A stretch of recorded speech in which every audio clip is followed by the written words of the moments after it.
Released in 1987, this film, written and directed by John Hughes, starred Steve Martin and John Candy. It received its R rating due to one epic scene involving Steve Martin and the rental car counter associate. It sits with a 92% as certified fresh on the tomato meter, according to Rotten Tomatoes, and grossed almost $50 million during its domestic release. The film has stood the test of time as being the Thanksgiving movie, and upon its release, Hughes received much praise from branching out of the teen angst comedy genre he was known for. Today, on You've Never Seen It, we're talking about planes, trains, and automobiles.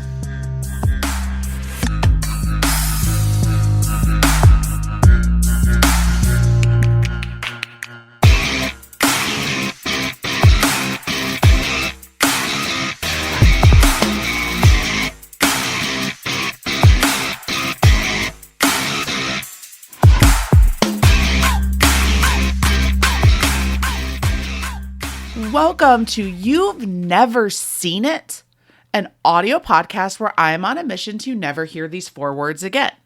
I'm your host, Allison Salamone, and joining me today to talk about planes, trains, and automobiles is founder and host of the Fancast 4 podcast, the number one Fantastic Four fan casting podcast on the internet, presumably, Dan Bettenhausen. Hi, Dan.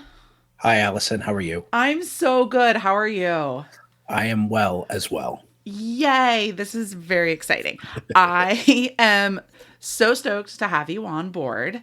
When I mentioned in one of those, silly Facebook group chats. The many group chats. The many group that, with all the same people, just in different ones. Right. I mentioned, should I, for Thanksgiving week, cover plane, trains, and automobiles? And there was one, a resounding yes from everybody. And two, the resounding feeling that I needed to make sure I spoke with you specifically. Yeah. If you would have had anyone else, that would have really damaged our friendship. I would have. There's no one who should be talking about this movie outside of myself, and I believe that in the depths of my soul. I believe it too. But before we even kind of get into that, I always love asking my guests when they're on for the first time, what is it about movies in general? Like, when would you say your love of watching movies started? And then kind of why this movie? Why are we talking about it? And specifically, why am I talking about it with you? Right. So I think movies in general, I wouldn't say necessarily consider myself a storyteller, but one who loved being engrossed by stories. And movies just offer that with the added visual medium. I mean, I like reading, but I wouldn't say I love reading or I'm an avid reader. And This made it easier. This makes reading easier. I am not advocating it's reading. You're advocating to watch the movie, don't read the book, right. Is what you're saying. I would never. But I'd say really, oh man, once I kind of started being able to live on my own, and like that includes like going off to college and whatnot, it was just something that was a good means of getting away, a little bit of a cliche, maybe cliche, but just the escapism of it. And granted, in the circles we run, there are people who watch 2, 3, 4, 5 times the amount of movies I do in a given year. Right. But in a given day. Jesus Christ, with some of these people. That's true. That is true. Right. But it was, just something to be able to go and explore. And I love being able to see these creative people, whether it's actors, directors, producers, writers, so on and so forth, be able to see this thing that was in their heads come to life. Mm-hmm. And that always fascinated me. So I hope that answers your question. Yeah, no, I mean, there's no wrong answers. Literally, my love of movies came from I started watching a stupid movie trivia thing on the internet, and realized that maybe my husband was onto something with actually caring about movies. Fair. So it's like everyone. I always loved the story. I mean, you have a great answer. Very, very poetic and wonderful. I have a brand I need to live up to. You do. I for sure. So kind of with all that being said, why this movie? this movie, a couple reasons. I'd say the surface level reason is I think this is a perfect, not only a perfect comedy, but a perfect movie. I think from start to finish, there is an immaculate mixture of heart and laughs Yeah. that that is hard to find now and just in general. Mm-hmm. This is up there as far as comedy goes. Like, while there are comedy, like on my list of favorite movies, this isn't the comedy that's highest on my list, but I'd still say it is the best comedy on my list, right up there with something like My Cousin Vinny. Oh, I love that movie. Okay, good. I was saying I don't have to come back for that episode. No. Well, no, I think you've been a part of this story. I don't know if I've actually told it on the podcast, but literally I bring it up every single time anyone brings up that movie. Is the town that it was filmed in is Monticello, Georgia, where my dad grew up. So I've visited there a whole bunch. I actually posted back in like March a bunch of pictures from the town itself, because the department store that was closed for the flu was my grandmother's department store. So like, right. Oh yeah.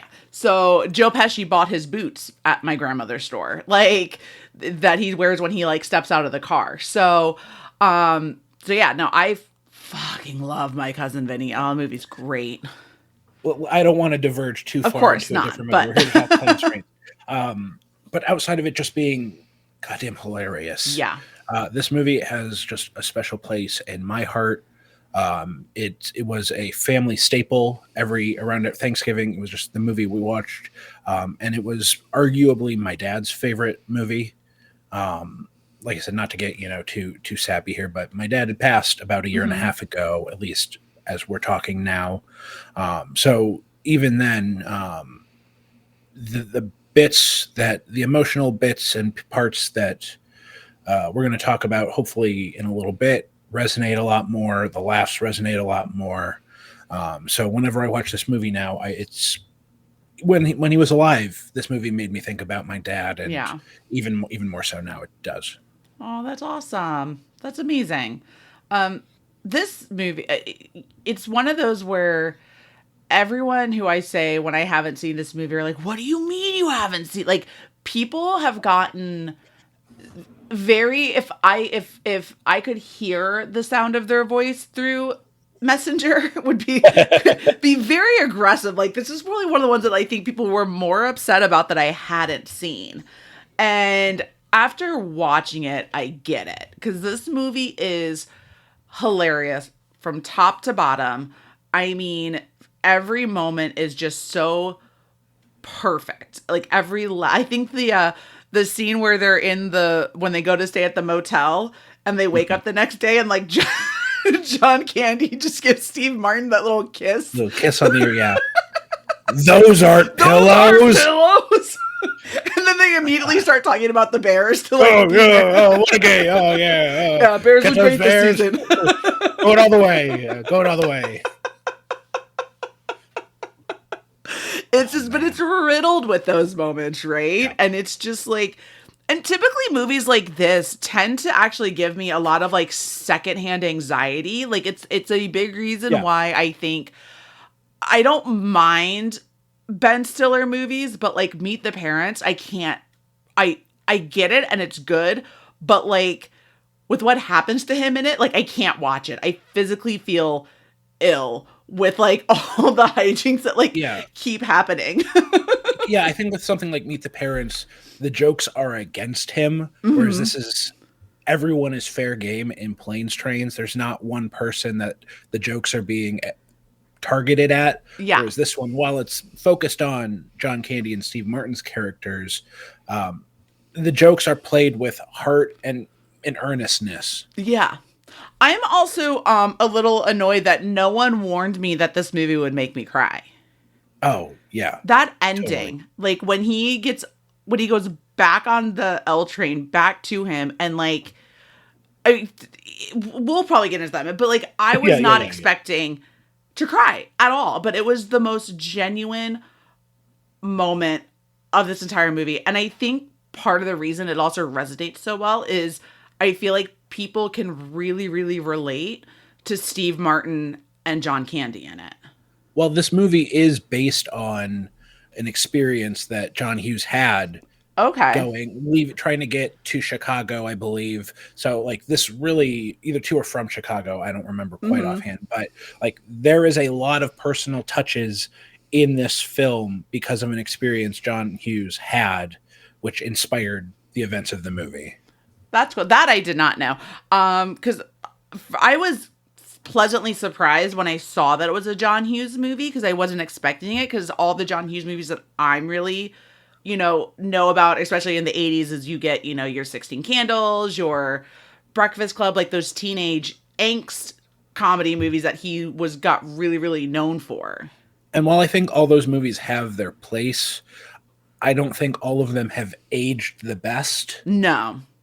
Whereas this one, I still think is relevant and not as many off color jokes. Mm-hmm. Great, definitely some crudeness. Don't get me wrong, and Mm-hmm. some things that are like, oh man, that's I don't know if you could get away with that today. Yeah. But I don't think it's so over the line in some regards that this movie is still one that I think is just going to be a classic forever. Oh, absolutely. And it's nice to actually have it like I love how this has become the Thanksgiving movie. Like Yeah. you can have all the like the fun like fall movies and that kind of get wrapped into like your Meet the Parents. I would even say like a Harry Met Sally because of the seasons and whatnot. With how things go in, in New York, like that whole fall in New York thing. But like this is like the quintessential Thanksgiving. Because who hasn't tried to get home on No Thanksgiving? kidding. No kidding. And I mean, Thanksgiving's my absolute favorite holiday. Despite the food, like I like Thanksgiving Day food. We're Mm-hmm. actually mixing it up this year. We're doing like we do every year. My family hosts a bunch of family friends in the area for over. Everyone has like their dishes, but this we're like, okay, let's mix it up. We're doing like an Italian feast this year. Oh, So no cool. turkey, none of your original staples. We'll go back to that next year. So like, but more importantly, it's the table itself is Yeah. what's so special. So being able to get back, regardless of the food and the stuff that makes Thanksgiving, it's the people at your table that Mm-hmm. what make it. And as you kind of alluded to here, that's going to be a very important message come the end of the movie. Absolutely.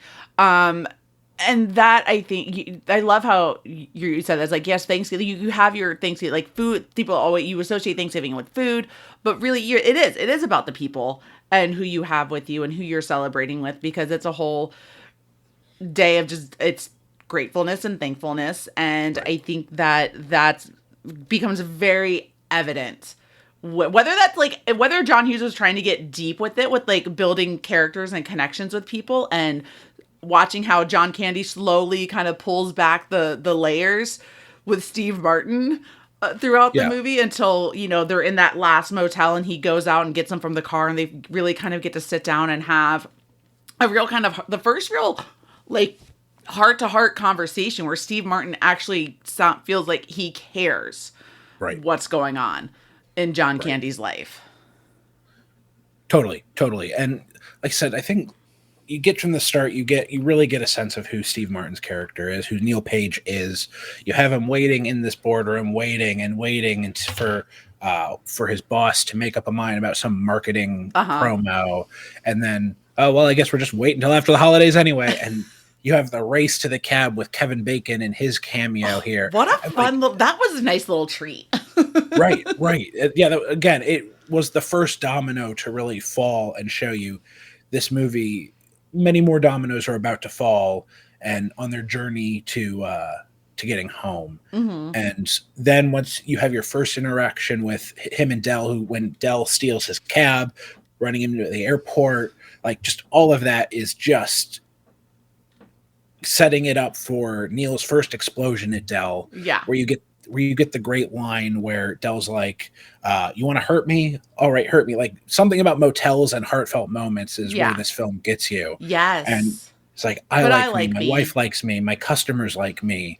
I'm the real article. What you see is what you get. And then that's the first layer of Neil and his cynicism get pulled back. Mhm. And then we go to the moment where they're sleeping in bed together and gets the nice little kiss on the ear. And oh no! Where's your other hand? Nestled between two pillows. Those are pillow. Oh Man. my god, it's such Ah! it's such a good moment. The physical comedy in this between Steve Martin and John Candy, just in general, I think. I mean, really, with both of them, is there's no one that's like either of them. And John Candy, of course, being gone, I've gone way too soon. Yeah. But I'm glad we still have Steve Martin, and he's doing. I don't know if have you watched Only Murders in the Building? Oh, I love Only Murders. Oh, and it's great, Steve Martin. Like Yeah. it is. I mean, he plays a great straight man, and Yeah. not like the sexual orientation sense, but just like the serious kind of not. He has his jokes, but he's not the jokey character. Right. Like, he is great at that. Yes. And to like John Candy's very jovial, friendly, let's talk and have a conversation. And he reminds me of also like kind of the quintessential Midwesterner. Like my husband's from Chicago, outside Chicago, so I feel like I can say that. Oh, that's where I was born. I was raised in Iowa. I have family from all over the Chicago suburbs. No, totally. Yeah. I know people like him. Yeah. I've seen many people like him when we've gone up to visit Frank's friends and family in the area. So he just does it. God, he does it so well. Are you coming in or with this movie? Do you have like your other favorite? Where would this between like your Steve Martin films that you've seen and your other John Candy films? Where would this sit like in your rankings? I mean, this is a top 5 movie for me. Top 6 movie just in general. So it surpasses all of them. Gotcha. I mean, on my list of 100 favorite films, I don't know if I could name another Steve Martin or John Candy movie on there off the top of my head. Sure. But this movie I want to say I have it at like 6 right now. Okay. On my list. Like, it is, again, maybe not my favorite comedy. There's one or two that might surpass it, but it is easily the best comedy. Okay. If that makes any sort of sense. No, that makes I think that makes complete sense. Especially when you make comments on things like you were saying, like with My Cousin Vinny, like, so what is, well, I mean, like I gotta ask, like, what is your top comedy of all time? I mean, if you consider Sister Act a comedy, like that is like, again, that movie, that is mostly because that is the movie I can watch over and over and over. Like it is my comfort movie. Sure. But so that would be my favorite comedy. But as far as like comedic value, nowhere near Planes, Trains as far as just joke for joke, beat for beat. Yeah. Oh no, right. makes complete sense. One of the things that I love, and I feel like John Hughes does, and this movie does really well, is the kind of the long game with tropes. So we go into the motel, like the first motel when they can't get out. Right. And they both give over their diners cards for the discount, and it's the switch. And you're wondering, when is this going to come back up? And it goes on for so long that you forget about it. Right. Until they're in the rental car and it's on fire because his cigarette blew back in. He's just cracking up until he realizes what happened. Oh, man. And speaking of rental cars, I feel like we have to dedicate some time to monologue. The whole moment with the rental car office. Yeah. And from what I've been told and from what people told me, because of that scene, that's what gave this movie its R rating. Oh, I believe there are 18 fucks in it. I mean, the part, like, you can start by wiping that fucking dumbass smile off your rosy fucking cheeks, then you can give me a fucking automobile, a fucking Datsun, a fucking Toyota, a fucking Mustang, a fucking Buick, 4 fucking wheels and a seat. And then she's like, I really don't care for the way you're speaking to me, sir. I really don't care for the way your company left me in the middle of a fucking nowhere with fucking keys to a fucking car that isn't fucking there. And I really didn't care to fucking walk down a fucking highway and cross a fucking runway to get back to where you have a smile on my fucking face. I want my fucking car right fucking now. Just, do you have your rental agreement? No. I threw it away. Well, you're fucked. in that moment, Edie McClurgs, who played the rental car agent, who probably more famously known as the assistant in Ferris Bueller's Day Off, that was all improvised. God, oh really? I believe most of that scene was improvised. I mean, Steve Martin, the comedic genius that he is, I think, just went on a tirade, and she was beat for beat with him that whole time. So just genius. And again, yeah, certainly what gave it the R rating that it did. And I certainly just gave this episode an R rating. Right. 100%. Which is fine. They're always explicit. They're always explicit. That's just how it goes. God, that just you can feel the rage. Because there's not a time where I don't think any of us have wanted to do that to someone who's being dismissed. I am not pro verbally assaulting those in the service industry. But if it feels like someone's being dismissive to you, we've all certainly been there. Absolutely. But it was just Steve Martin. To me, that was a better breakdown than the Clark Griswold National Lampoon's Christmas Vacation breakdown.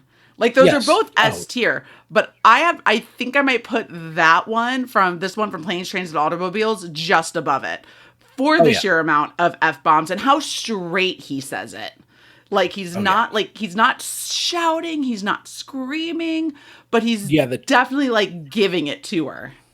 The Chevy Chase one definitely is playing for some more physical comedy just with his mannerisms, where this is just staring, seething, arms gripping the counter. Like it is just rage personified.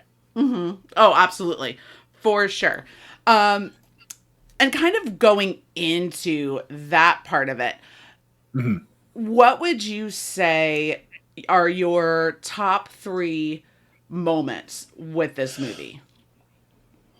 I'm not going to say the ending because I feel like that earns its own time to talk about. Sure. I think the moment where Del, we kind of touched on it earlier, where another prime grade A rant by Neil, just raging into Del for his mannerisms and how annoying he is, and Del then's like, "I like me.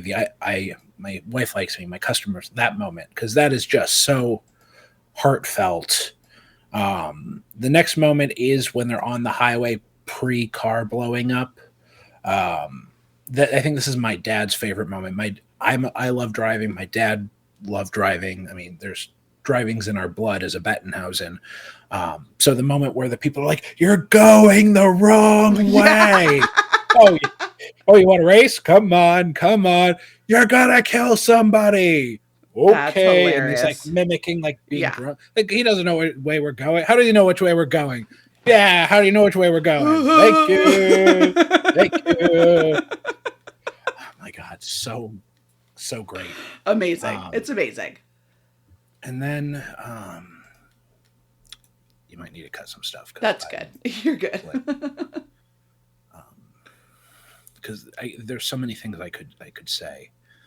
I'm jumping around. Go ahead. You're good. It's what after they get off the train and the motel owner's son picks them up. Yeah. And he's like, get he says to his wife who's in the passenger seat, "Get your butt out here and put that in." They're like, "Oh no, she's fine because she's pregnant." And the son is like, "Oh, she don't mind. She's tough, or she's small, but she's tough. When she had her first baby, it came out sideways. And she didn't scream or nothing." God, like, and just the seriousness, or not the seriousness, just the amount of physical comedy and the dichotomy between the two is just great. Additionally, I'm trying to find this fact that I came across. Additionally, so the son is played by Emmy Award-winning actor Dylan Baker, who's been in many things. He's very much one of those, that guy. Yeah. But you don't recognize him in this movie. Like, John Hughes didn't like the scene, how the scene was playing out, at least the interaction between Steve Martin and him. So he takes Dylan Baker aside and says, I need you to be more disgusting. So in the scene when he spits in his hand and goes and shakes it, that's amazing. That Steve Martin didn't know that was going to happen. So the disgust on his face was genuine because he had no idea that was coming. Right. That's hilarious. That's good. No, that's a fun fact. Look at you. But so yeah, just research. I know. But yeah, just the small pregnant woman, like just kind of mean mugging them, putting the big suitcase or the luggage case in the truck. Oh, she came out sideways. Like just all of that was, and then you have John Candy like with that big grins, like you're a real trooper. Yeah. And then when he tells them that where they go, because the closest train station isn't in wherever it's in Stubbville. And they're like the people train doesn't leave. People train. And then they're like, as they're in the car going, the dog that's and then they're like, well, how long is it? And he's like, well, depending on the way and the traffic, it could be, no more than 40 miles, maybe 50, possibly 75. And then by the time that they get there, like, that's when you see the dog and everything, they're all frozen. Even the dog with, like, the teeth. Yeah, the teeth. Yeah, oh, man. Yeah. Oh, yeah, no, that one's perfect, too. Oh, so good. It's so good. And then, yeah. No, so for me, number one is definitely the first motel scene. Yeah. The those aren't pillows, which we've, said 5 times. Right. But we're talking about 5 times. Exactly. It's fine. The rental car scene is one of my absolute favorites at the counter.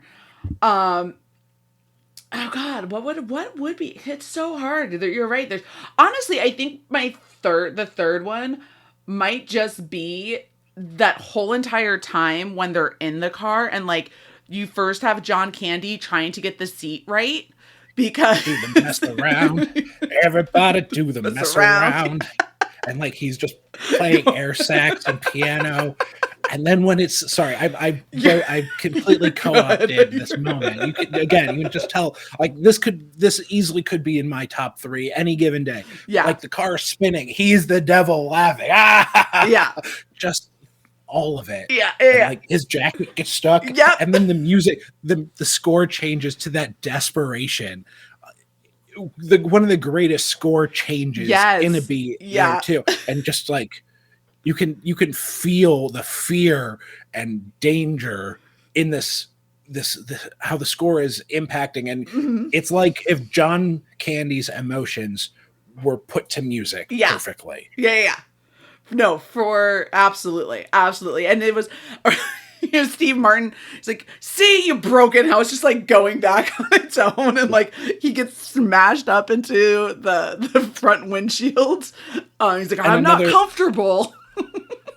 And another great line where I believe it's after that moment where Steve Martin, Neil Page, is complaining about Del and like his annoying habits and breaking the seat. He's like, well, Neil's like, what annoying habits do I have? And after a beat, John Candy's like, you play with your balls a lot. I don't play with my balls. Larry Bird does more ball handling, or you do more ball handling than Larry Bird does in an hour. And then, like, there's a callback, like moments later. It's like, you know what I want? An extra set of fingers and another couple balls. Like, just it's a callback. Like the comedic timing is between these two. Yeah. Another fun fact, just talking about the two of them, there was I believe initially they wanted Tom Hanks and John Travolta to be the two of them. Oh. And that would be a much different movie. Much different movie. Probably much worse. Don't get me wrong, I love me some Tom Hanks and John Travolta, but I'm glad we got what we got. No, I'm definitely glad we got. I don't see, I mean, there's a lot of great, like you said, like a straight man in comedy. There are really, really good ones at that time too. I really do not think you could have had anyone else but John Candy in that role as Dell. Like, there's just no way. Like, from the way that he's like taking his shoes off on the plane, like the sock. My dogs are barking. Oh! Oh, sorry. And like, I just come to like more lines at the airport. It's like we have better luck playing pickup sticks with our butt cheeks than getting out of here. Yeah. Like, they're like everything. All those little one-liners like that. He's like, while everyone was going and trying to get on another flight, I ran and got a room at the Braidwood Motel. Oh, he's just proud of his city. He's just proud of his town. Doobie's Taxi. Yeah. Which, I don't remember the actor's name offhand, but he is most known for being in Billy Madison as Carl, and also as Mr. Heckles from Friends. Okay. Yes. I love Billy Madison. So good. Another good one. Another great comedy. That's up there. That's up there on the comedy list. It's definitely. I used to sing that whole song from Billy Madison when like she like convinces him to go back to school. I used to laugh so hard when I can do that now. If you really need it. Yes, I will go back to school to achieve victory. No man will take what my father has built unless that man is me. No, but it right before that, when she comes and like throws him into the pool, and Norm Macdonald and the other guy that are sitting there, like, just hungover and tired, and they go, "Are they playing Are they playing water polo? I think they're playing Marco Polo." The way that he would say polo, crap. I don't know why, but like, to me, that line gets me every fucking time. Hey, kids, it's me. I bet you thought that I was dead. But when I fell over, I just broke my leg. And got a hemorrhage in my head. Oh, man. We are getting so far off. You know what? It's fine. So far off the planes, trains, and automobiles. We are. And so back onto it. Of course, correct. But speaking about, like, we're talking about, like, the actors in this. It would be behoove of us to not mention the announced remake supposedly coming starring Kevin Hart and Will Smith. Or at least that. Thanks, but no thanks. Okay, cool. That's all I wanted to know. I mean, I hate sounding like one of those people like when you talk about like a female James Bond, which I have no problem with, but like people are like, oh, you should just make your own IP with a woman spy. Like, kind of just make your own buddy road trip movie with the two of them and make it funny. Like, we have Planes, Trains, and Automobiles. It's not like it's a franchise where after 10,000 movies, try something a little different within it. Right. This is a perfect piece of comedy cinema that I don't want touched. No, it shouldn't be touched. I mean, technically, if we're going to go the route that it's already kind of been touched, is really you have that Robert Downey Jr., Zach Galifianakis due date. Yeah, which is like getting home, rather than getting home for Thanksgiving, we're getting home for a baby. Like, right. But still kind of the same. I mean, it is the same trope. It's right. People trap, but two different types of people traveling, getting into accidents and hijinks. Like, yeah, exactly. The premise is fine. You don't need to call it Planes, Trains, and Automobiles. Well, not only that, is like, who really travels by train anymore? Like, unless you're doing like a city transit, like I get, right? But like, who's doing train travel anymore at this point? I mean, people do it, but I don't do it. Right. I mean, maybe this is the crossover with Brad Pitt's Bullet Train that we need. I mean, when I say need, I mean don't need, but I'd be here for it. I mean, can I get more Aaron Taylor Johnson and his mustache that he had going? Because hey, I like Aaron Taylor Johnson as the next Spy Guy, but yeah, just something about that movie was not for me. No, I get it. Also, the unnecessary amount of look, I love Ryan Reynolds, but like they just put him in everything now. Yeah, the cameos are a little excessive. Yeah, they are. But you know what doesn't have excessive cameos? Planes, Trains, and Automobiles. No, no, but it does have a fun cameo from Michael McKean as the cop who pulls him over in the fiery or the burnt automobiles. Yeah. Is this legally okay? Do you think this car is safe for highway travel? I do. I really do. May not look like much, but it'll get you where you want to go. Do you have any working? Do you have a working speed? I don't. I don't. Sorry, Nope, I don't. No idea how fast it was. The only thing works is the radio. How, damnedest thing. Do you know how fast you're going? No. Can you tell me? 75. Oh. 75. That, and then when they show up at that final hotel, and there's like, we need a credit card, and Steve Martin's like, I have a Visa. Diners. The diners. It's like, those aren't credit cards. So $7 and a very nice watch. And then, do you have $7 and a very nice watch? No, but I have a Casio. And he starts modeling it like Vanna White there. Like, you're gonna have to leave, sir. It's so wonderful. Dan. Yes. As the host of the #1 Fantastic Four fan casting podcast on the internet, presumably, yeah. If we just made a little twist, little Thanksgiving, you've never seen it, twist on it. Yeah. If you were planning a remake of Planes, Trains, and Automobiles, one, who would you maybe want to direct it? And two, regardless of all your other rules, it doesn't have to be people who have been directed by this director. Who would you want to direct it? And who would you have as your Neil Page and your Dell? Okay. Director, I wasn't expecting. So, someone that just kind of popped in my head, actually, and I don't think it would be so far out of the box. We've seen him do direct comedy to some more successful and sometimes least successful ventures, but he's also directed extremely popular drama in Severance on Apple Plus. Yeah. I think Ben Stiller would be a very good director. Okay. I think he could direct both the comedy and the heart that a movie like this would require. And I'm going to kind of go back to the well from a comedy duo that we've seen before in the Jump Street movies. I think Jonah Hill and Channing Tatum, honestly, either could be either role. Yeah. And I could see them, they have the chemistry. One could be kind of the doof and one the straight man, or vice versa. Either way, I think it would work. So I'm not going to pick who's who, because I think either version could be interesting. Yeah.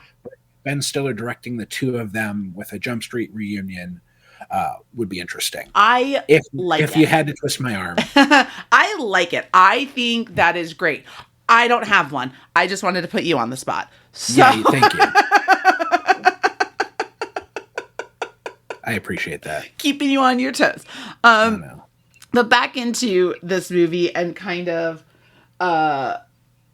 getting into talking about that last motel scene, really kind of getting into the ending, because with how hilarious this movie is, from the beginning of just watching Steve Martin's boss looking at trying to figure out the AdWords and everything, to up until till we get to that motel and Steve Martin goes inside and John Candy's sleeping in the car.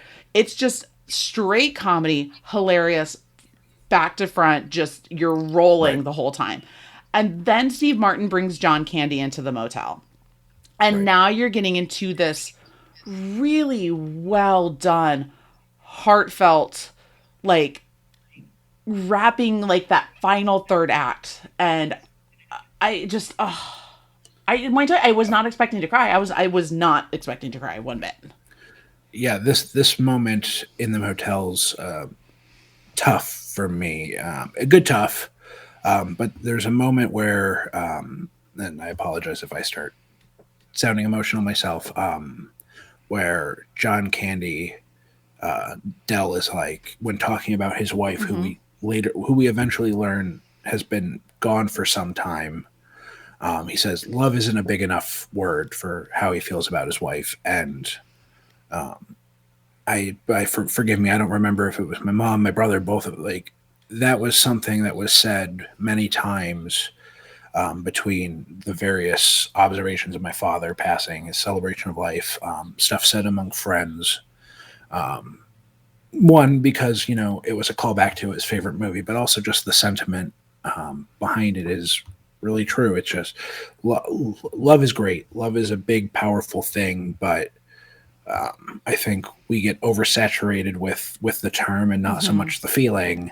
And I think that line there really exemplifies that. In a lot of cases, love is just a word, but the feeling behind it is so much greater.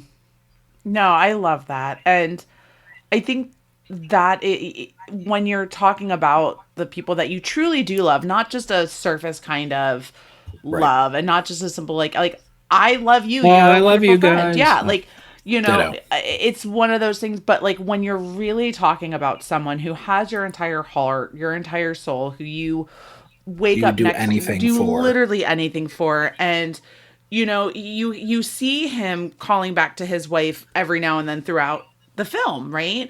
Right. Like when you're at the first motel and he pulls out her picture and he kisses it and puts it to the bed, or when he's talking to her in the car and Oh, I about really did it I this time. really yep, and it's just kind of like you don't expect it until because it like you have the line again, it's that whole idea of the long game that John Hughes just does so well in this when they're The sitting in the sign, the signs are there, but they're not right when explicit. they're sitting in the diner and he was like, oh, where's home for you, and he's like, oh, I don't have a home. Or I haven't been home in I haven't been home years. in years. That's what I haven't been home. He was like, well, what do you mean? He's like, oh, I I'm on the Just a road. figure Yeah, of speech, yeah. And so but then you get to the end where they say goodbye to each other. He gets on his, L train to Right. finally go home.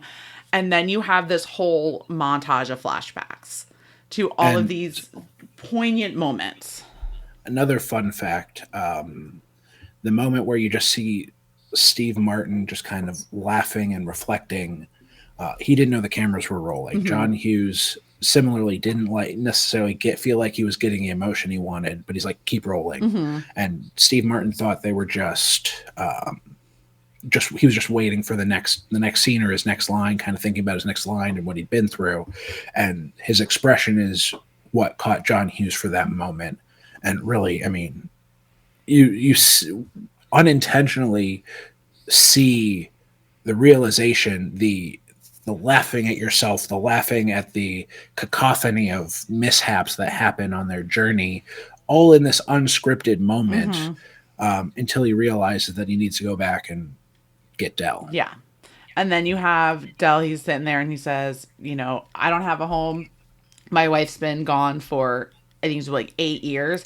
And as Yeah, soon as that moment hit, I mean, just yeah, I was a mess, and I'm very mad no one warned me, but I get it. I get why they didn't, and it is what it right. is. But it was just so poignant because again, John Candy he's known for being a great character actor and a great comedic actor, but this movie really shows how like He has the emotional beats throughout the whole movie. 100%. One from that moment of you may not like me, but I like me Right. to that moment right there. And then even when they get to the house and like they're talking as they're walking up the steps, and he's like, oh, just stay for a minute and say hi. That And that is the most real moment of all of this. mhm, Just the uncomfortableness, the not wanting to put Neil out, who did all this stuff for him already, and in the end, he did a lot for Neil too. Just didn't realize it, and yeah, then you have Neil's wife come down and be thankful to see him too, and just the welcome, how welcome he was to the family. And even if it was just for that Thanksgiving, like for them to embrace him as family for that day, like there's no greater thing when to invite no, someone into your family. there isn't. And it's always been and it gave me like it made me think about like my own parents. Like I'm like my parents are here in Orlando, so Yeah. I'll go to their house for Thanksgiving. We'll see each other. But the one thing that my parents have always been is we've joked around and called ourselves like we'll bring over like the island of misfit toys. Like if you don't have a Yeah. place to go, you have a place to go kind of thing. Right. And that's how my family's always been. So seeing that whole moment then really struck even more of a chord with me because like that's what I've been raised to do. Like you don't have somewhere to go. Well, don't be alone. Like come like my mom works for Disney Cruise Line in like Yeah. risk management. She was and she's in charge of like helping all their crew members if they're sick or they need to be debarked or things like that for whatever reason. She organized all their healthcare, and I can't remember if it was Christmas or if it was Thanksgiving, but there was someone who had to come off the ship and he was going to be alone in a hotel room. Didn't speak the best English, but my mom was like, she looked at my brother, she goes, go get him. Like, let's go let this guy have a meal. He doesn't need to be trying to find something to eat on Thanksgiving Day at a hotel with or whatever. She's like, just go get him. And like, that's what we did. We brought home like 3 Disney Cruise Line cast members to eat Thanksgiving dinner. I say, yeah. I mean, similar story, but not with strangers. But during college, if there were any like fraternity brothers who were not going home for the holidays, most specifically like Thanksgiving and Easter, they usually hopped in my car and were at the Bettenhausens. Yeah. So can certainly relate and empathize with that. That if you didn't have a place to go, at least when we were in school, you had a place at our table. Yeah, and I think that's just one of the best. It closes out this film so well because it is a Thanksgiving movie, and it closes it out to where it's probably one of the best endings to any of the movies that I've covered so far on this podcast. I think because it covers the whole gamut of emotions. Yeah, and fuck John Hughes for making me cry. I mean, he's not the only one. He's not the only one. It's true. This is very, very true. So with kind of all that being said, I think unless you have any other notes or comments or things regarding planes, trains, and automobiles. Yes, I do. Okay. In 6 days from when we recorded this, Planes, Trains, and Automobiles will be releasing on 4K with a whole. And from what I have it saved on my wish list because it's going to have a bunch of new deleted scenes that no one's seen before, allegedly, and that's a bunch exciting. of other behind the scenes stuff. So like that's already in my wish list. Trying to see if my other things of fun facts were... Fun facts with Dan. If this ends up being a hit, I might just hit you up and contract you to do a fun facts with Dan for every episode that I'll just splice. And no, that's a lot of editing. I'm not going to. I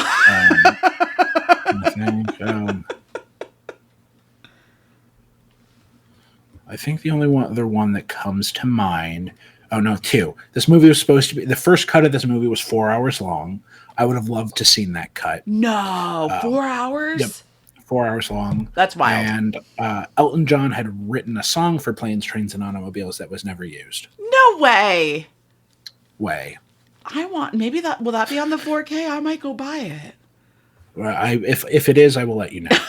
Please do, because that's the other thing. One of the things that I was told upon my research, and the only reason I was able, it's now up on like you can rent it on Amazon and things like that. And I think it's on Paramount because it's a Paramount movie, so it is on Paramount Plus. I own it, but I made it easy. Like while I was working, I just had it on my other laptop while I worked yesterday. Just to freshen up. We share a Vudu account with a few friends, and one of the friends that we share it with, that's like his favorite movie. But there was for like, I felt like for the longest time, like you could not find it anywhere, for a hot minute. At least not on Vudu, it wasn't there. But that's where I chose to watch it, and it's now probably good. So just like we have, my husband and I have the tradition on Christmas Eve, we order Chinese food and we watch Die Hard.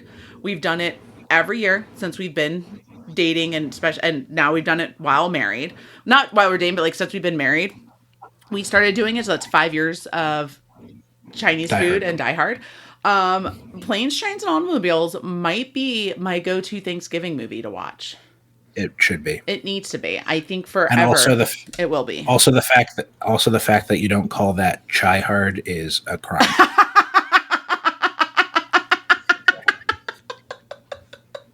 And this is why we bring you on, Dan. Like I said, I have to stay on brand. Always. I love it. You are you, and you like you, and that is all that matters. And I like you. So Well, thank you. You're welcome. I like you. Oh, thanks. So with all that being said, as we wrap up each episode, I go into Letterboxd, I rate it out of 5 stars, and we'll see if Letterboxd wants to sponsor me one day. Still haven't gotten a cease and desist, so I'm going to keep calling it Letterboxd. Hey, winning. Winning. That's all that matters. Maybe Steve Martin will listen. I don't know. I doubt it. What is he? And there's only one correct answer here. It's 5 stars. Good. Okay. I'd give it 6 if I could. This movie was great. I honestly think I started doing a list of like I've been like ranking them of like where they are, and I think this might it might because Have you made a Letterboxd list? I have. Like yeah. Okay. And this might actually knock out. I have to sit on it, but like my top 5 was pretty solid for a while until I put Blazing Saddles in at number 4. And it ended up knocking out Paddington 2 because I can't move Psycho out of the top 5. That movie's just phenomenal. Okay. But this should be in your top 5. No, this is, and I'm like, what is it going? It's going. No, it will. It's going to be. It's inevitable. It is it's inevitable. Like Thanos. It's inevitable. Thanos was right. I'm just kidding. I don't know. I'm not pro Thanos. I mean, he was right if you depending on who he could have snapped away. In theory, not in execution. Right. Like if I could choose who got dusted, we could do this. Couldn't he also been like make more planets or something? I don't know. I mean, yes, that's also, I mean, if we're gonna be technical, probably terraform other planets to be inhabitable. I don't know. Sure, you're not wrong, but replenish the resources on said planets. For a lot of different like I said, I don't know the capabilities of the Infinity Gauntlet, but seems like there were less destructive ways, more constructive and less destructive ways of going about doing that. You are not wrong, sir. Well, Dan, with all that being said, where can these lovely people listening find you? You can find me, my personal Twitter account, while Twitter is still around for days, maybe, at dhouse77.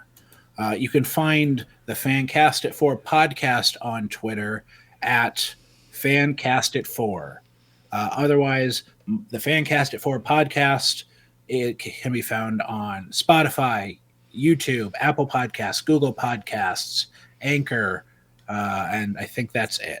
Nice. So anywhere you want to listen to your podcast, it might be there. With the wonderful co-host Jack Mayer, who has been a previous guest on You've Never Seen It. Yes. And you have been a guest. I have. As well. I have. We got to talk about if John Carpenter came back to direct. It was a fun one. That was a really fun one. I enjoyed it. Literally everyone needs to go and listen to all 25 to 30 of you that are listening right now need to go and also listen to the Fancast@4 podcast. Hey, you will not be disappointed. Our tens of loyal viewers are a very welcoming bunch. Our tens of loyal viewers. I love it. And I love each and every one of you listeners. And if you're enjoying what you're hearing, please be sure to subscribe, rate, and review to Flick and Reel on whatever audio platform you're listening to us on. And if you're listening on YouTube, please make sure to subscribe, like, and comment your thoughts on Planes, Trains, and Automobiles. And be sure to check out some of the other videos and comment your thoughts on any of the other previous films discussed. Don't forget to hit that bell icon to get notifications for anytime we have new content drop on the channel. And you can follow the show on Twitter at NeverSeenItFNR. And you can follow me at Allison Salamone. And until next time, my friends, for those that are celebrating, happy Thanksgiving. Be safe. I need to go watch some more movies. See ya.